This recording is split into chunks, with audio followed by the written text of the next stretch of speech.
7.6 earthquake experience nga makakurog pati itlog. Uy, grabe na yon.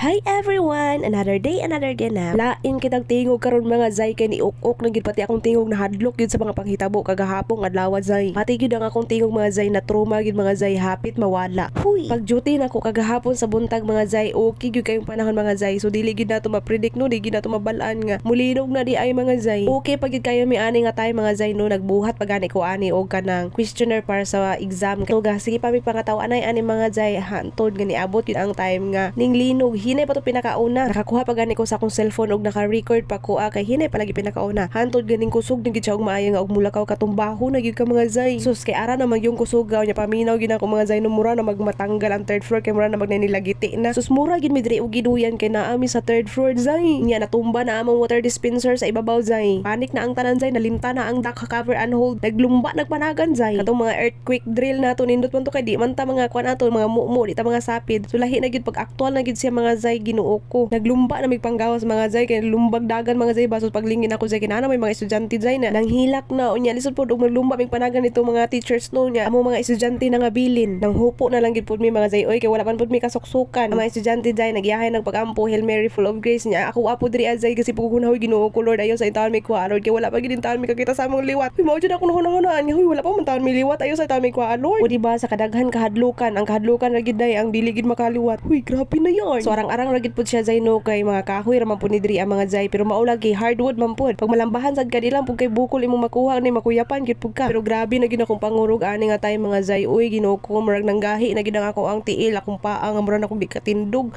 Gigilalayan na lang gid ko sa akong kauban paingon sa ubos mga zay. Hilako na gid ko kaayo unya kay pag tan-aw lagi nako nang hilak na pud ang mga estudyante wa na lang gid pud ko nihilak nagpakuan na pud ko nagpakaligo na lang pud. Thankful pud ko sa akong mga kauban sa office mga zay kay mga bagtik pud kayo ba dili gid pud mahadlok wala pud nga taranta. Sumao to sa mga panghitabo kagahapon ning sampit ra tas Ginoo kay naanay nahitabo sa ato. Basin mo na paraan sa Ginoo nga mosampit ag balik sa iya kay basin nakalimot na ang tanan sa mga panghitabo karon sa Pilipinas. Nakalimot na ang tanan sa iya kay wa na dito na nag-focus ug unsaon nila pag imo ang kwarta jay sa kuan flood control. Huy grabe naman yan ni abot na ta sa flood control. Kitang tanan makasasala so gibuhat ra gini sa Ginoo nga para kita mo balik kaniya. Dili nato ma-predict ang mga panghitabo sa ato ang kinabuhi. So sampit ra gid sa iya siya ra gid atong sandigan jay. Sumao to mga zay no pag humana dayon zay no ni undang naman siya zay. Nang naog na dayon mi nya mao to naghuot na sa hagdanan mga zay. Ug dito na dayon ako nakita ang mga pasyente mga zay nga nanggawas gid pud mga zay luoy kayo mga zay. Napay gitoy bago pang cesarean gidali-dali og gawas nya napay mga bata luoy gid siya kayo mga zay. Sumao to mga panghitabo namo mga zay no da kurog ang maldita mga zay. Ug kaluy-an sa Ginoo glory to God in the highest. You thank you Lord sa protection nga imong gihatag kanamong tanan. Safe gid ming tanan ani nga building Lord. Thank you so much. Kay wala pa biya gid taon koy liwat Lord. Huy grabe na yon. Mao dayon to na desisyonan nga paulion sa mga estudyante sa ilahang matag panimalay. Ug unya kami nga mga instructor mga zay ning saka pa mi mga zay gi-check ang mga rooms nya nagkuha sa mga bag sa estudyante. Kipang kulbaan na nga hadlok pero ni malik gyapon og saka mga zay kay ang amo ang gipang encode dito ang mga zay wala na save. Unya ang mga gamit na pa sa ibabaw nya basin na pay aftershock mga hagbong na hinuon to mga zay. Og syempre gibalikan ang snack kay kailangan ni kanon kay dugay kay sila nahuman og bahin-bahin ani after 10 years pa. Kailangan kanon so nagkuha pud ko sa akong balonan dinhi ang gisulod sa silupin sa Starbucks. Mahara ba ni sa mall gipalit lisod na. Huy. Unya human ang pagpauli sa mga estudyante kami pud ang manguli na pud mga zay. Suspension man ang trabaho sa tanan kaya go manguli na gid mi. Ug sa diri ang part sa ino sa tulay nang gibaktas ng mga tawo kay dili na pasudlan og mga sakyanan. Kay naa sila nakita nga crack for the safety na lang pud sa tanan nga dili pud paagihan kay basig mahagmak na hinuon simba ko palayo. Kusog na kaayo ato na sinati dinhi sa Butuan. Unsa na lang gid kahaang sa Davao nga mao daw ang pinakakusog. Unta na safe lang ang tanan og wala untanay balang nay na damage basta kay walay na angin walay na